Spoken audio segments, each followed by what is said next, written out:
primitiveness and civilization are degrees of the same thing. If civilization has an opposite, it is podcasting.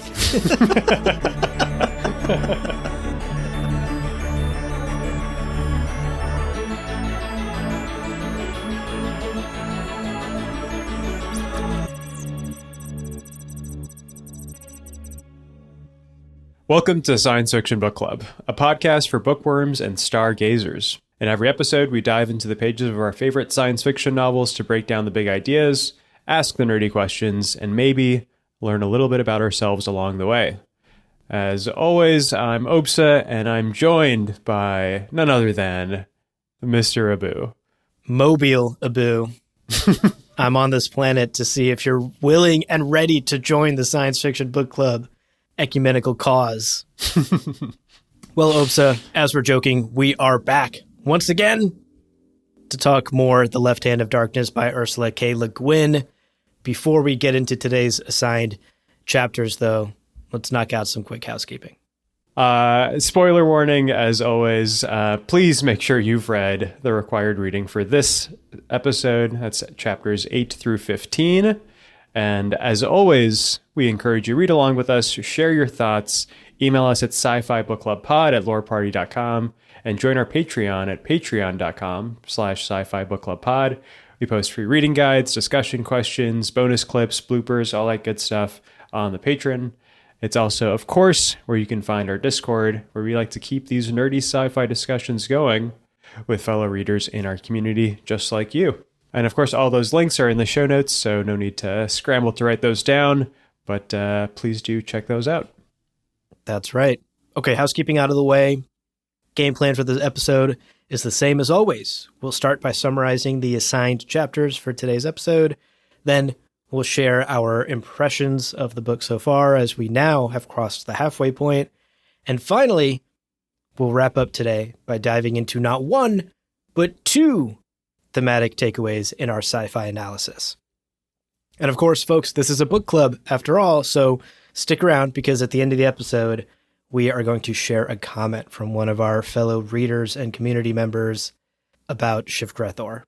We're going to try and figure out what it is. The mystery that is Shivgrethor. All right, with all of that out of the way, Obssa, let's take a quick break. Let's prepare ourselves to cross the ice. Folks, don't go anywhere. We'll be back in a minute. Hey, Mama. Thanks for making all my favorite recipes.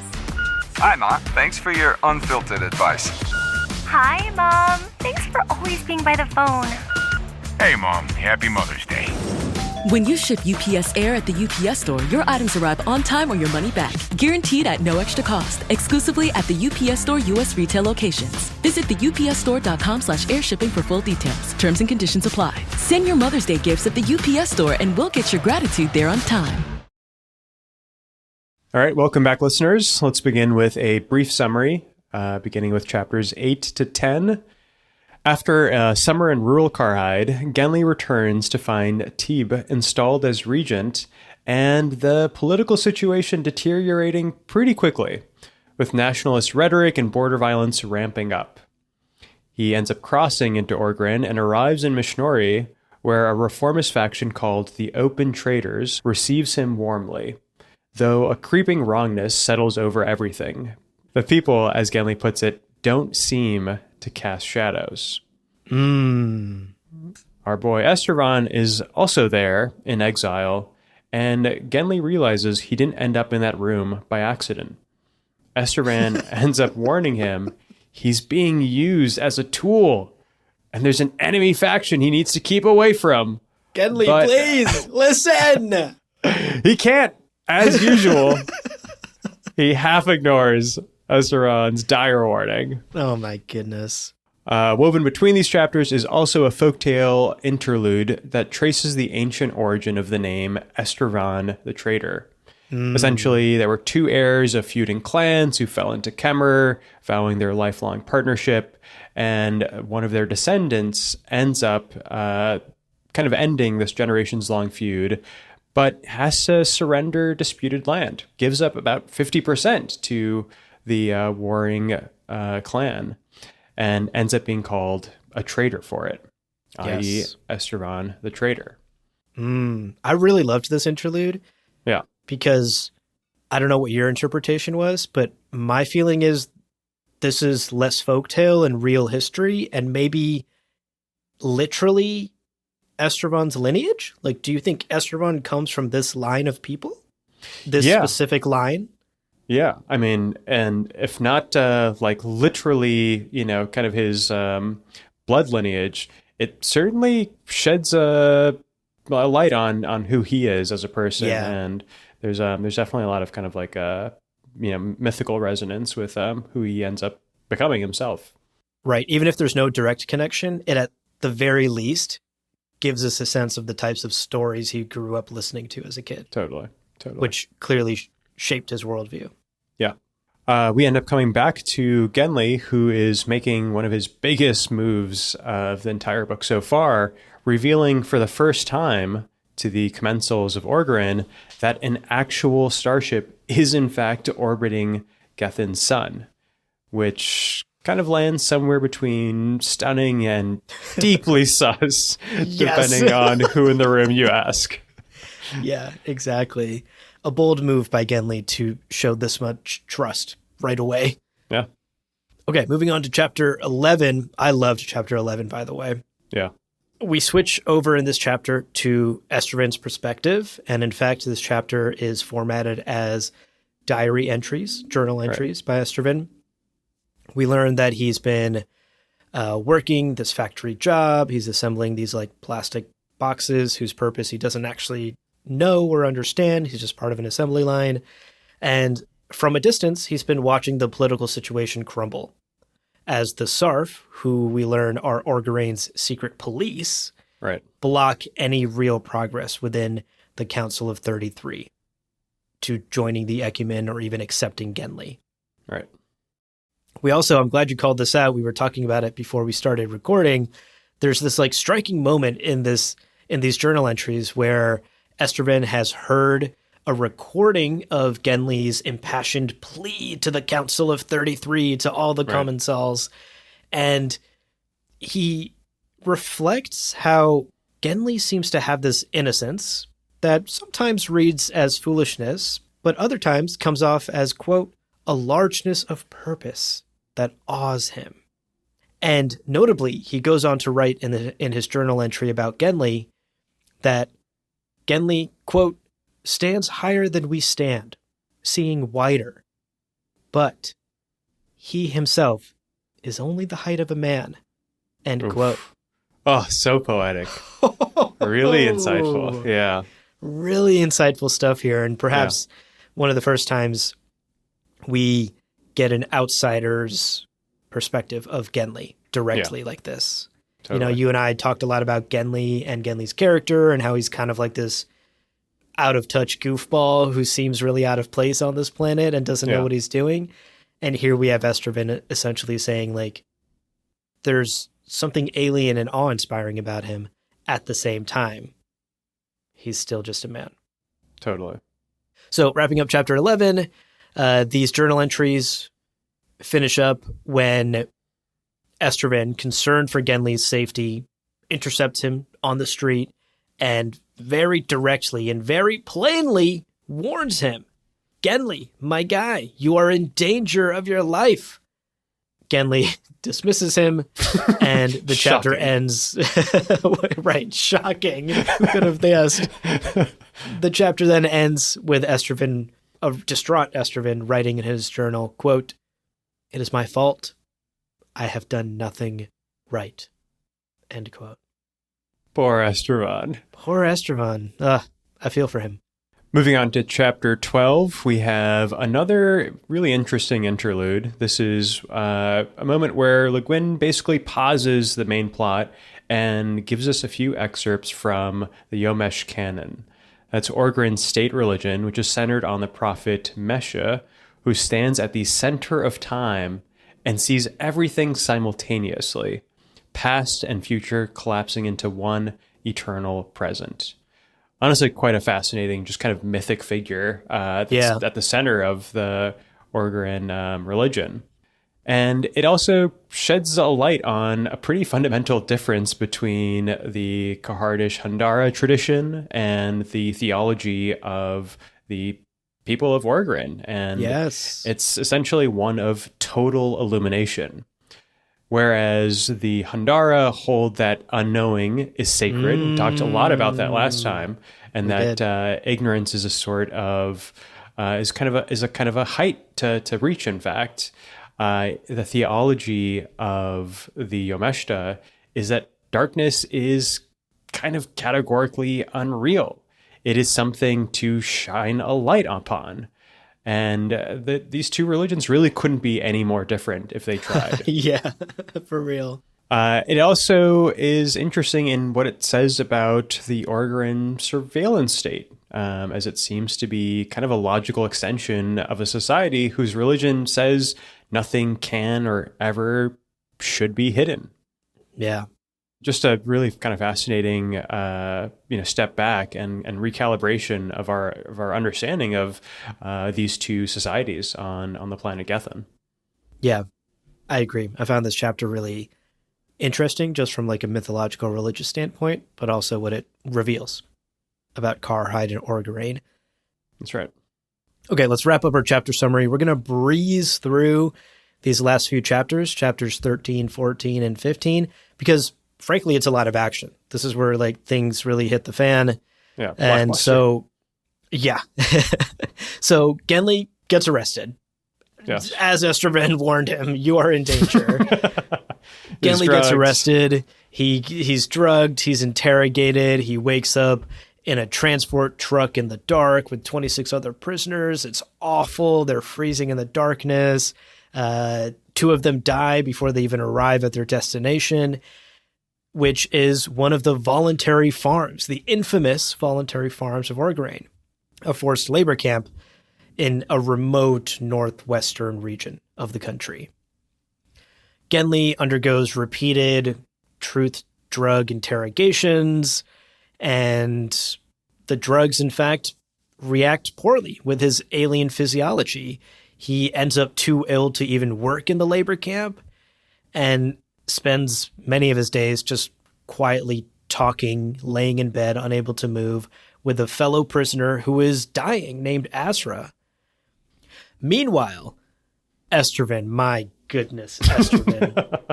This Double guy, O Estraven. literally double O Estraven. Yeah. He basically runs a one-man covert operation. He blackmails Shuskus, which I thought was absolutely fucking hilarious. It was incredible. It's so sick. It was incredible. Blackmails Shuskus, who's one of the SARF agents, into revealing Pulafin Farm's location. He quietly and secretly sends an alert to the Karhidish embassy about what's going on with Genly.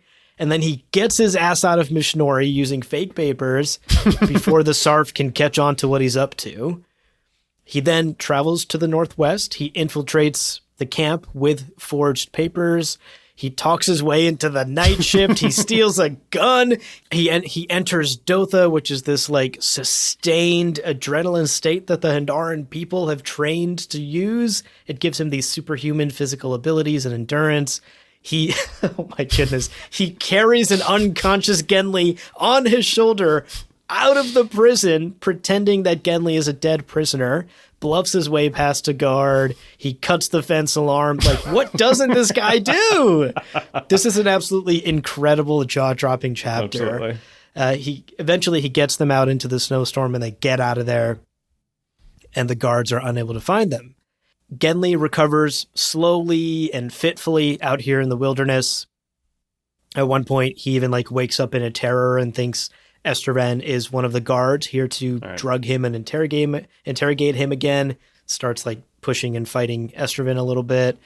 But eventually the worst passes and Genly is conscious and himself again. Yeah. And then they have some tough conversations, which I think were long overdue.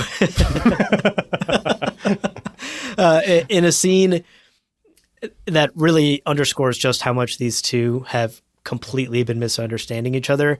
Estraven lays out his goals, and his politics, what he was doing in Karhide before the exile, and how he actually is totally bought in on the ecumenical plan and has been an ally to Genly the whole time. And he explicitly this time tells Genly that he was, quote, after what you're after, the alliance of my world with your worlds. What did you think? End quote. What did you think I was doing? Totally. Good question. And of course, from Genly's perspective, we, the reader, know he's just been like suspicious of Estraven this whole time, being like, this liar betrayed me and stabbed me in the back. Right. You know, Genly's out here thinking he's on Housewives. Yes. And Estraven is like, no, man, like, there's no drama here. I've been on your side the whole time. It's like fighting tooth and nail to help Genly achieve his mission while Genly like rebuffs him over and over and over again, gets himself duped by the Orgoda, you know, thrown into this voluntary camp. Yeah, Estraven going above and beyond here, and really saving the bumbling Genly over and over again. Ultimately, though, the hard conversation is had.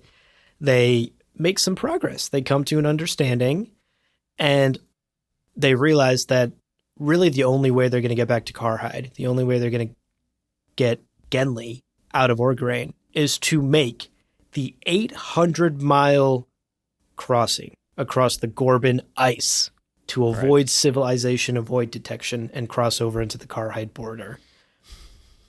And so that's the plan. That's what they prepare to do. And to wrap up our summary here, I thought there was a really sweet moment here as they begin their journey where the two of them bond a little bit.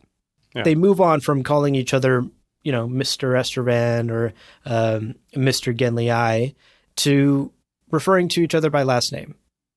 Not first name, though, because Estraven notes first names are only used by hearth brothers or friends. So there is still a little bit of distance there. We're cool, but we're not like first name cool. True. But there's potential. They're making this death-defying journey together, and there's a world in which they could be friends. The icy relationship that the two of them have had is clearly beginning to thaw. And that's where we leave our heroes off here at the end of chapter 15. They've begun their journey and this incredibly dangerous 800-mile trek across the ice. How are you feeling, Obssa? Now that we're 2/3 of the way through the book, have your feelings changed from last time? What are you thinking? Well, readers will note that we were simply gushing about this book last episode. And I don't think that's going to change this episode. Nope. I continue to be blown away by this book. I mean, there are just layers upon layers of storytelling and character work and backstory and just texture and names and details that I find honestly like disturbingly good. I find myself wanting to go back and kind of reread passages just because of their poetic prose. And also because I am realizing that there's more kind of going on than I necessarily caught the first time through. You know, you have to kind of read it, one time through just as kind of, with the mystery of the plot sort of unfolding.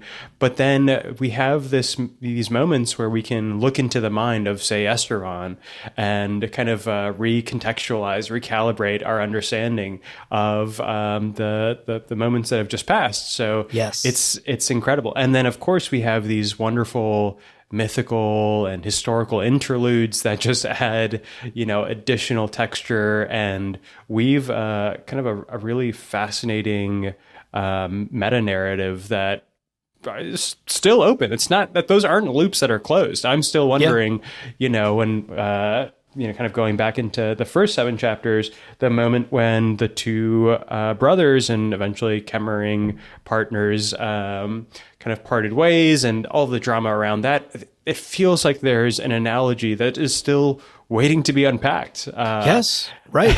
And, as you'll recall, one brother tried to cross the ice.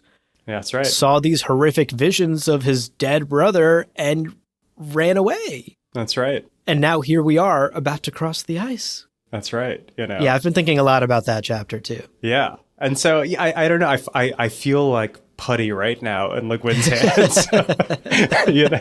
Just finding myself molded by, the words that she's penned here. And also just kind of wrestling with my own interpretations, having those interpretations challenged by the characters' own selves and their own examinations. It's honestly fascinating. So many complex, complicated relationships between those characters and their own personal histories and cultures that I'm kind of reeling here. I almost already want to go back and reread the book just because of how much there is here to unpack. So clearly, honestly, loving this book. But curious, definitely to hear where your head's at.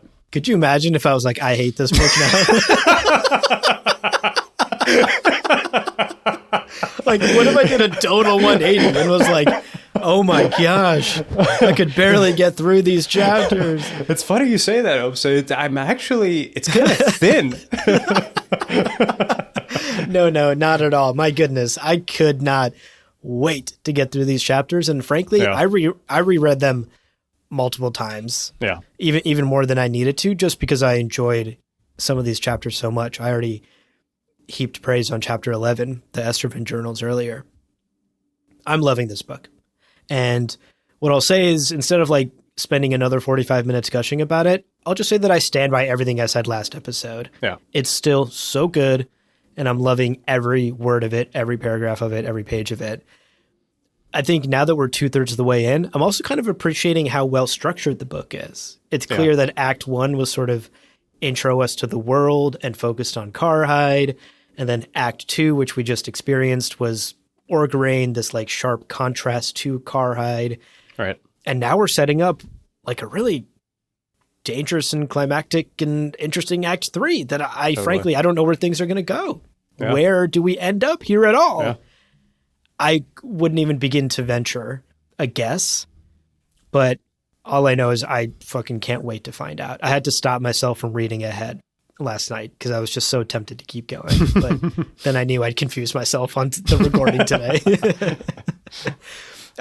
So here's what I want to do. Instead of gushing about the book and talking about all the things I like about it, which I think we covered last episode, I want to, if you'll indulge me, take a couple of minutes to gush about a certain diva in this book named Therum Hearth Estraven. Oh. I love Estraven so much in this book. Preach. And I'm going to try not to step on your toes, because later in the takeaway section, Obssa, I know you're going to be diving deep into Estraven and Genly as characters in the story, but I just need to really lay out a couple of reasons why I love this guy so much. I think everyone out there deserves a friend like Estraven who will bust your ass out of any trouble you get yourself into. That's right. But on the flip side, I think we all should look in the mirror and be asking ourselves, how can I be more like Estraven today? Hashtag what would Estraven do? Oh, facts. So I pulled a couple of quotes. I've been highlighting like crazy in this book. Yeah. I pulled a couple of quotes specifically about Estraven that I think really highlight his personality and why he's such an amazing person, and we should all be more like him. Number 1, my guy is completely unfazed and unbothered. This is a thought that Genly has about Estraven. Quote, I never knew a person who reacted so wholly and rapidly to a changed situation as Estraven, end quote. He's adaptable. You can't throw anything at him that he's not going to either dodge or catch. That's right. Love him. Number 2, he knows that laws are just suggestions. I literally laughed out loud at this line. Quote, stole it, said the one-time Prime Minister of Karhide, end quote.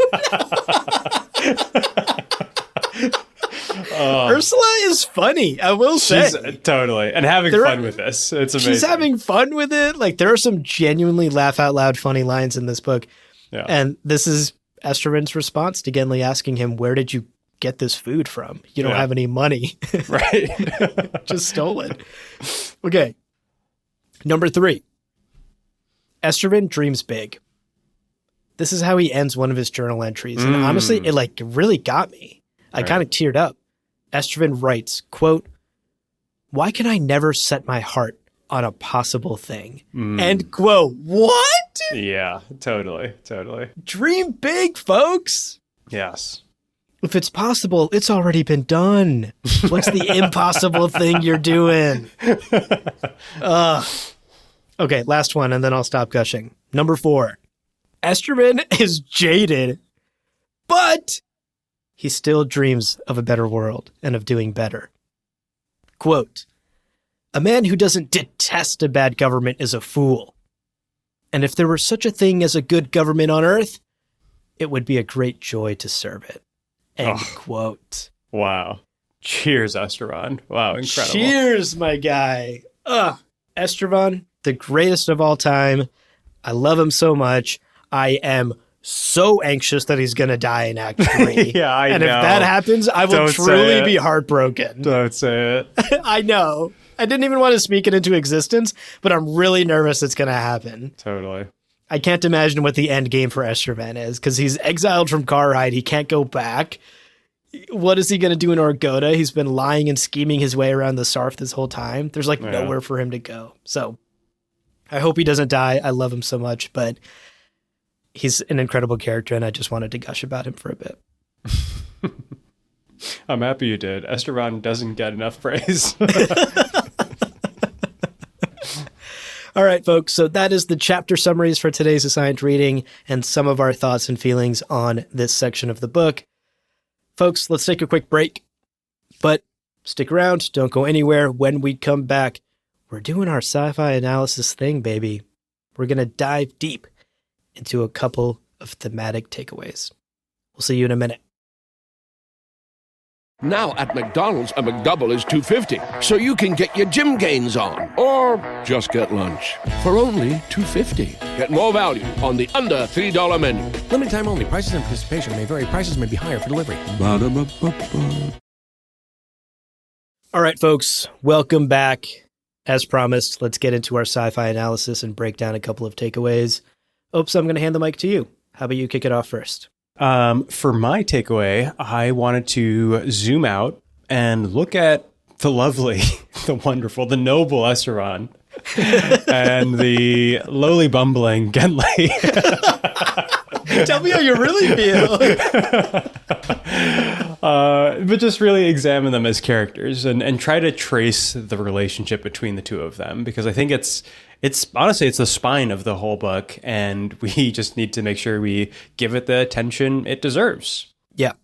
And I think the thing that, we're finding so fascinating is that this is in many ways fundamentally a story about two people who are both, in fact, trying to accomplish the same thing.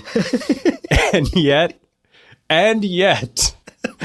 they spend most of the first 15 chapters completely unable to actually see each other. Yeah.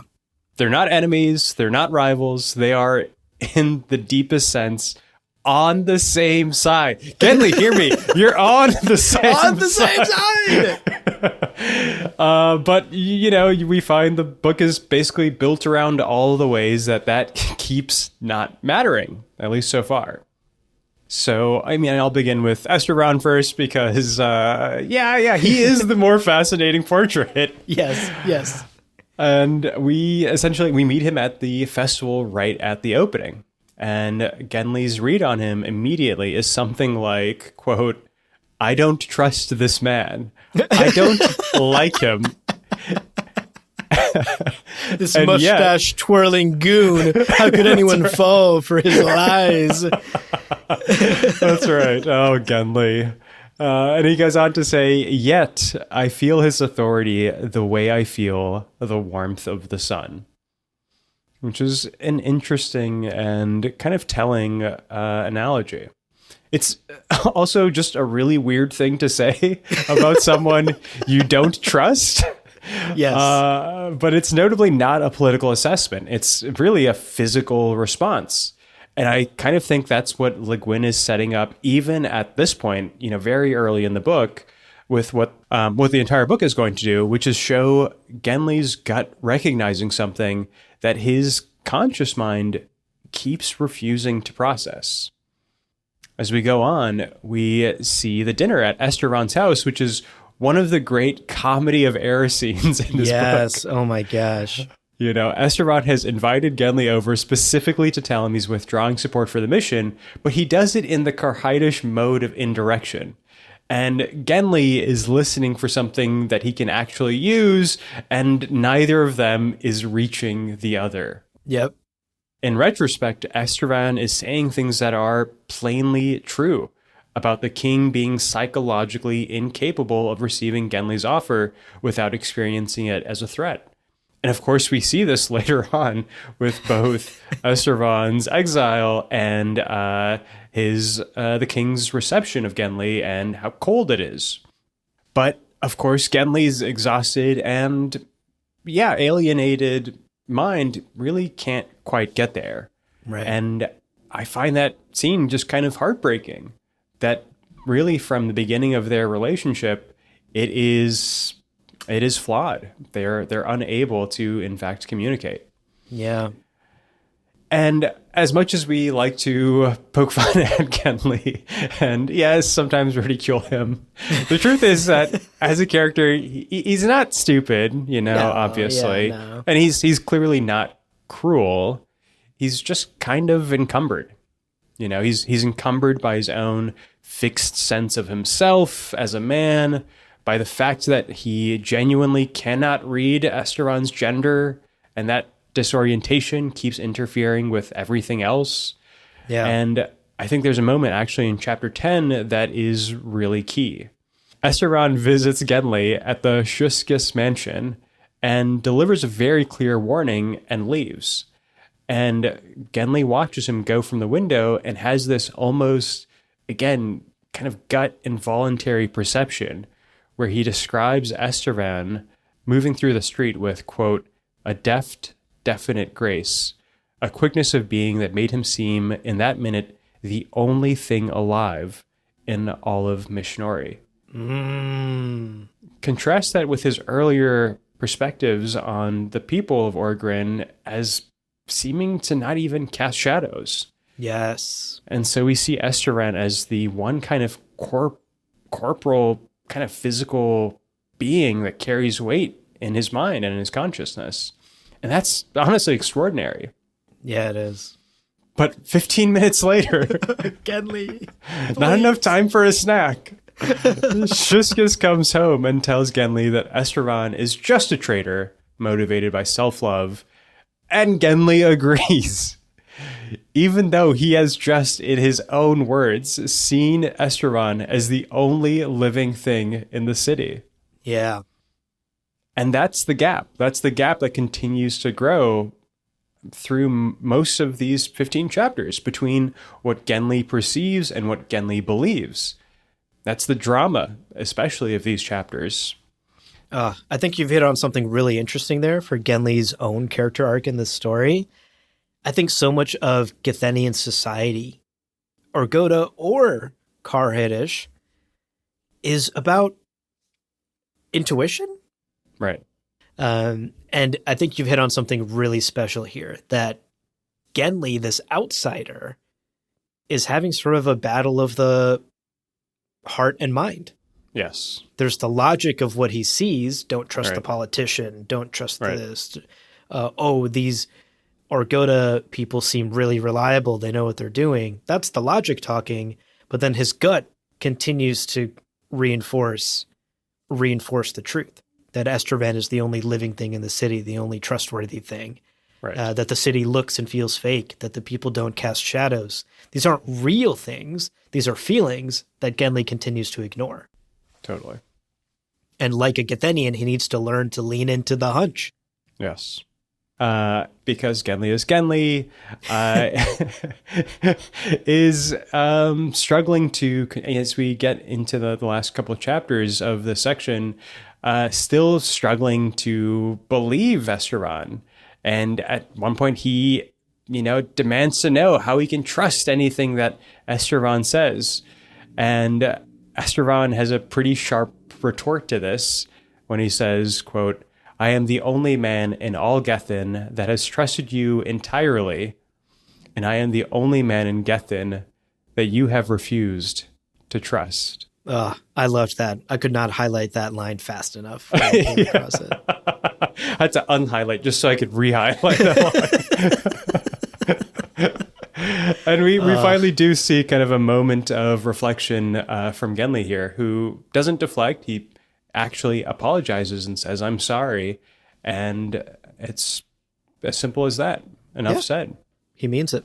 And it's, of course, as we wrap up these chapters that we see them beginning to set out on their 800-mile crossing, getting the provisions together. They, of course, have that moment where they negotiate what to call each other. Estraven offers Hearth, Genly offers Eye, and in kind of a funny exchange, Estraven explains that their first names are reserved for Hearth brothers or friends. So not quite friends yet. And we see Genly in this same passage give us something really kind of honest about himself, which is that he doesn't know if he can actually be friends with somebody like Estraven, that his fixed virility is a wall, and he concludes that there is no love between us. That irony is pretty precise and tragic, that the exact moment of naming each other as friends doesn't actually come together. And it's in that moment that Genly then articulates exactly why friendship can't be real between them. But Le Guin doesn't quite let that unfold as a tragedy. As the moment of this chapter wrap up, Estraven says, I'm glad I have lived to see this. And Genly reflects that it is good to have an end to journey towards, but it is the journey that matters in the end. A journey they're, of course, sharing together. That's right. And then they push out onto the ice and they laugh with joy. Yeah. The end of chapter 15 is utterly beautiful. Yes. I was like, I would love to see an animated version of this. Yes, honestly. It would be gorgeous. Totally. It's clear that they've kind of, through 15 chapters of really coming to misunderstand each other, that something is finally kind of opened here, It's not perfect. It's imperfect. They're not friends. Yeah. They still refer to each other with a little bit of distance, but they've made some hard-won gains here. And I'm here to see, I'm at the edge of my seat wondering where it goes for these two. Yeah, I think there's something beautiful here about cultural exchange. There's like an undercurrent of how to overcome cultural differences. And we see that, like, one, it starts with misunderstanding, but two, it's then has to be understanding that you are misunderstanding. Right. And it has taken 15 chapters for these two people to understand they've been misunderstanding each other this whole time. Totally. And I have really enjoyed watching that evolution take place in their relationship. And now comes the work, right? Like all of this was like laying the groundwork of two cultures coming together.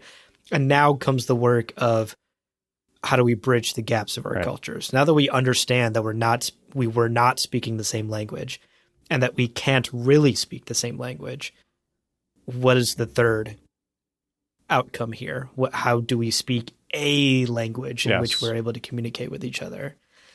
And I can't wait to see how this evolves. Totally. It's been really fun to watch. It's been such an enjoyable part of the story. Great takeaway. I'd love to hear yours. I know you've got a pretty fascinating takedown examination of the. I hope so. Yeah, let's hear it.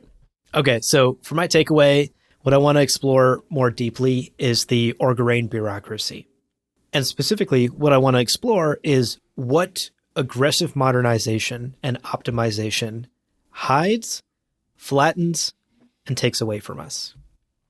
So I want to explore those three things in my takeaway. And up front, I just want to say the theme out loud. Quote, "The machine conceals the machinations." End quote. Ugh. That is like such a central theme, Yeah. not only of this book, but of Orgoreyn society. Yeah. and how it differs from Karhide. So, to unpack this a little further and peel back the layers of the onion, let's start by examining Genly's arrival in Orgoreyn. At first glance, to Genly, things look great here in Orgoreyn, right? Like, sure, he had to go through some annoying paperwork, and there's all these checkpoints that he has to keep showing his papers at.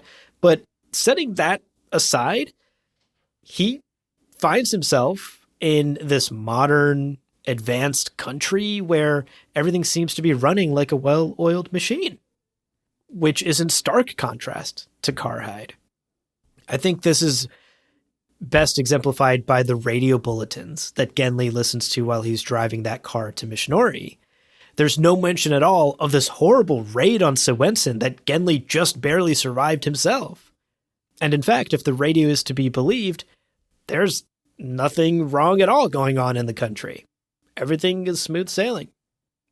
And for Genly, who has just come off of 2 years of pure chaos and confusion in Karhide, this change of pace, being told everything is fine, don't worry about it, it's all under control, this is extremely reassuring. Right. He drives into Mishnori feeling hopeful. I found this quote in particular pretty funny given what happens in the next few chapters. Quote, "I was glad to be driving sedately at 25 miles an hour through vast, straight-furrowed grain lands under an even gray sky towards a capital whose government believed in order." End quote. Oh, Genly.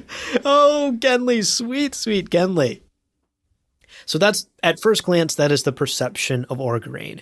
And that is intentional. That is the perception Orgoreyn wants to give off. Right.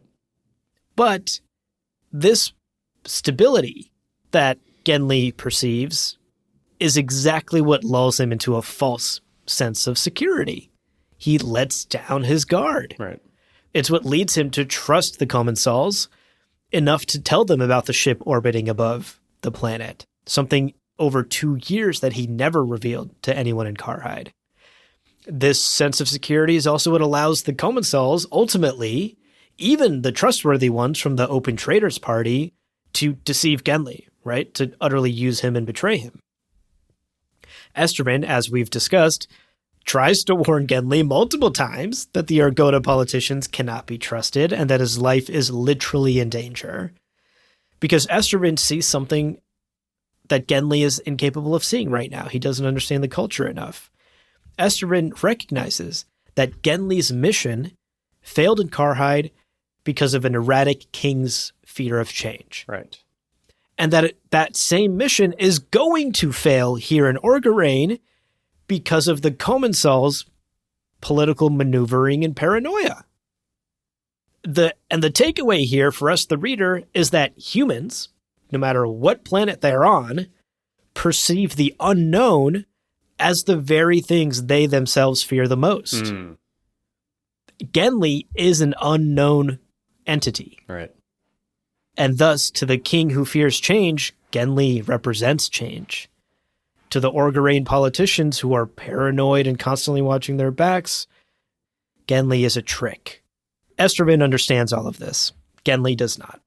And then, of course, we get the Pulifin Farm chapter, which is horrifying and terrible and disgusting and really just speaks for itself, showing us the truth of what goes on underneath the surface of Argoda society.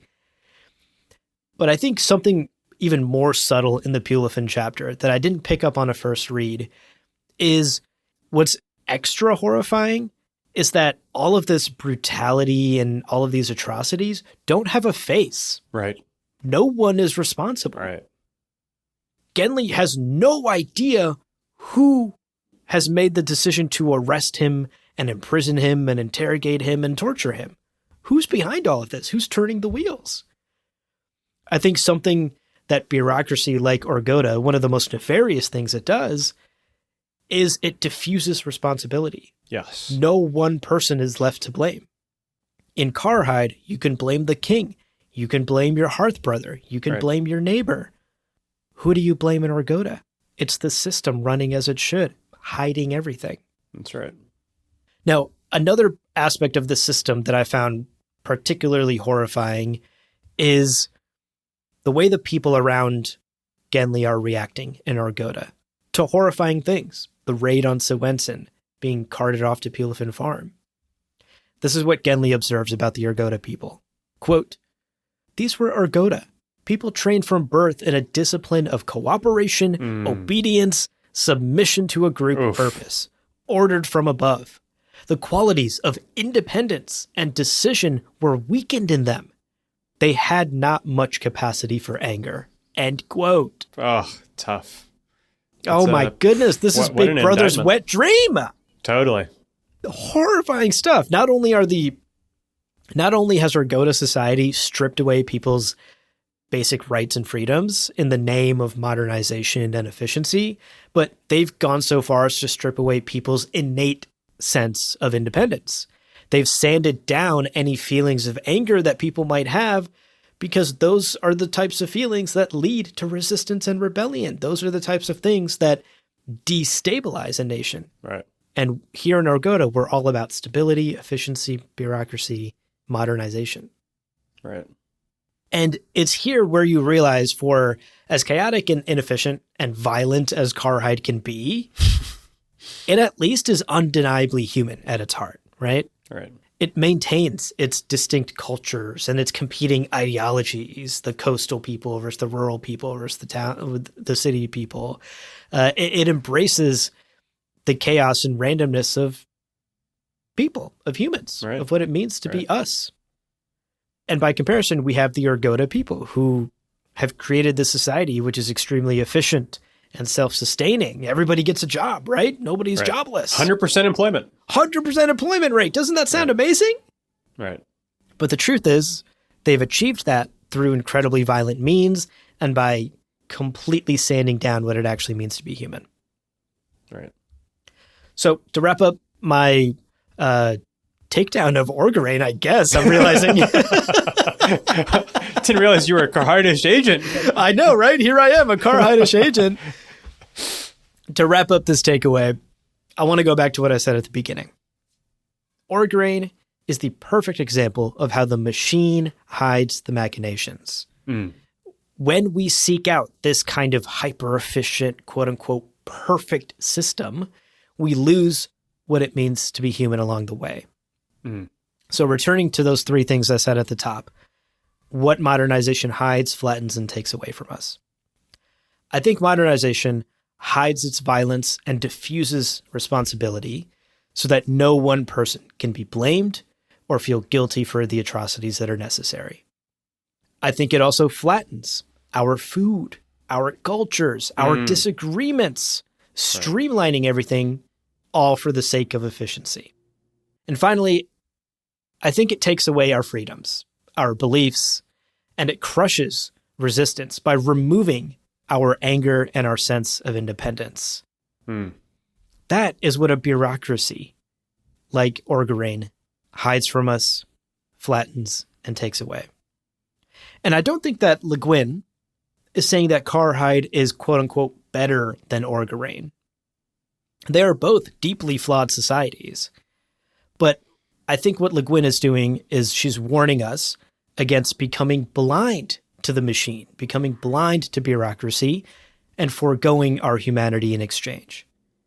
She's really asking us to step back and wonder, what is it that we're really optimizing for? Oof, that is a powerful question to end on. And what a compelling, powerful take, Abu. I felt this really strongly in 2026 in particular, given the internet age and the age of algorithms that we live in today. No, totally. And just echo chambers and the possibility that, that we live kind of under a regime perhaps that wields these tools of the bureaucracy, the tools that allow us to hide and flatten and take away the very things that kind of keep us human and allow us to kind of function as independent and thriving beings who can challenge injustices, and that's the danger here, really, that when there are injustices, because we see them in both societies, but also very plainly in Orgoreyn, in the Orgoreyn society, that there are injustices that you can't really confront Right. And Genly encounters them multiple times, when he's first kind of taken for a essentially an undocumented immigrant. When he first enters Orgoreyn, he is treated with, certainly not with humanity, with contempt, really. And it's only in kind of recognizing his special status that he is kind of zipped away from, seeing any of that kind of cruelty, which is just sort of swept under the rug. Right. So I agree. It is kind of a challenge to us to not become blind to the dangers of this sort of kind of all-consuming, bureaucratic modernization, and what is the point of it? Like, what are we actually aiming to accomplish there? Right. What are we optimizing for? And is optimization for the sake of optimization worth it? Is that even the goal? I think these are some big questions that Le Guin is asking 50 years ago, 50, 60 years ago. And they still feel so relevant in the world we live in today. All right. Well, those are our takeaways, folks. As promised, we do have a comment from one of our listeners. We want to end on kind of a lighthearted note here. White Taiga in the Discord voiced a feeling that I think we might all be able to relate to. White Taiga wrote this week, quote, "I'm still a little confused about Shif Grethor," end quote. And honestly, same. I think we all are. 15 chapters into this book, I could not precisely tell you what Shif Grethor is, but I thought it might be fun, Obssa, for the two of us to maybe share what we think it is. Yeah. So what's your gut instinct here? How would you, define Shif Grethor? Yeah, it's... I agree. It's honestly quite elusive. Like, you have to kind of dance around it to sort of understand what they potentially mean by it. But it's some element of kind of like pride and face and just the ability to maintain some sort of appearance that is according to whatever the cultural norms are, positive, and just some kind of light positive. So it's I don't know, it's something wrapped up in that, it's like the appearance of something approaching honor, I guess. I don't know. It's puzzling, honestly. True. I think honor is maybe the closest modern human connection we could make. But I agree. I think there's certainly a aspect of saving face there, losing your Shif Grethor is akin to losing face and being embarrassed or lesser than. I also think there's another layer to it that's almost like a social cohesion layer. It's almost like a code of politeness as well, that indirectness that Estraven constantly uses with Genly. Right. Is him trying to preserve Genly's Shif Grethor, there's almost you not only save face for yourself, but you do it for someone else as well. You make sure their Shif Grethor doesn't, they don't lose Shif Grethor. Right. Yeah, it comes with a kind of code of conduct. Yeah, code of conduct, exactly. There's a social cohesion there and some rules that you follow that clearly Genly never follows. He's just bumbling around breaking Shif Grethor left and right. Totally. And even Estraven is okay, I gotta just not think about Shif Grethor with this guy and literally tell him stuff to his face, which I never would to a fellow Githanian. Right. I think that's about right. That feels right. It's some sort of code of honor, code of conduct, saving face sort of thing. Right. And honestly, that's probably the most Le Guin's ever going to give us. The whole point is that we, like Genly, don't get it. Yeah, that's totally. And it's really fun. I have been personally enjoying watching Genly just bumble his way around it constantly. Totally. All right, folks. Well, that's today's episode. Hope you enjoyed going deep into some themes and ideas with us from this section of the book. Here's your assignment. We're wrapping up this book next episode. So finish reading it. That is your reading assignment for the next episode of Science Fiction Book Club. And if you're wondering, hey, what are we doing after we're done with this book? Are we reading any more books? The answer is certainly not no.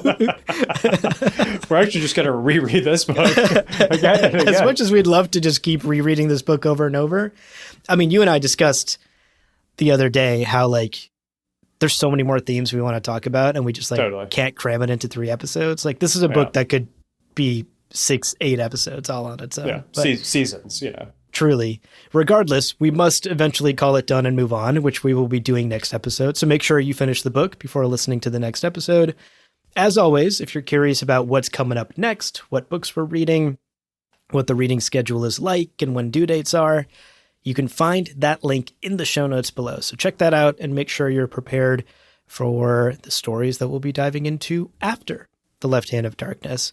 And as we near the end of this season, it's also important to keep in mind that we take your recommendations into consideration when we build out our season reading schedules. So we're already starting to think about season 4 and what's ahead and on the horizon.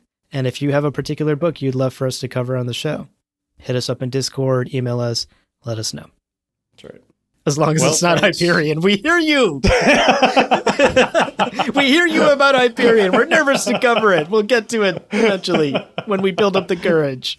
Is there enough time in a given year to cover that book? How would we even start to cover Hyperion? It's so much.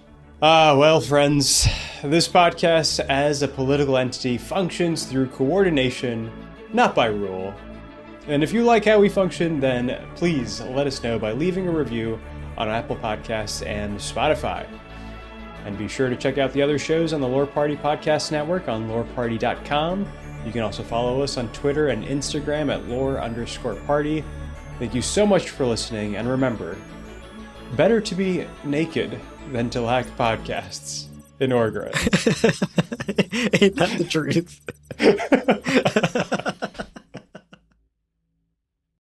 You can't reason with the sun. Trust us, we've tried. This summer, it's time to put that angry ball of fire on mute. Columbia's Omni-Shade technology is engineered to protect you from the sun's harsh rays that can burn and damage your skin. The sun is relentless, but so is our gear. Level up your summer at Columbia.com to spend more time outside and less time slathering on aloe lotion. You're welcome. Columbia, engineered for whatever.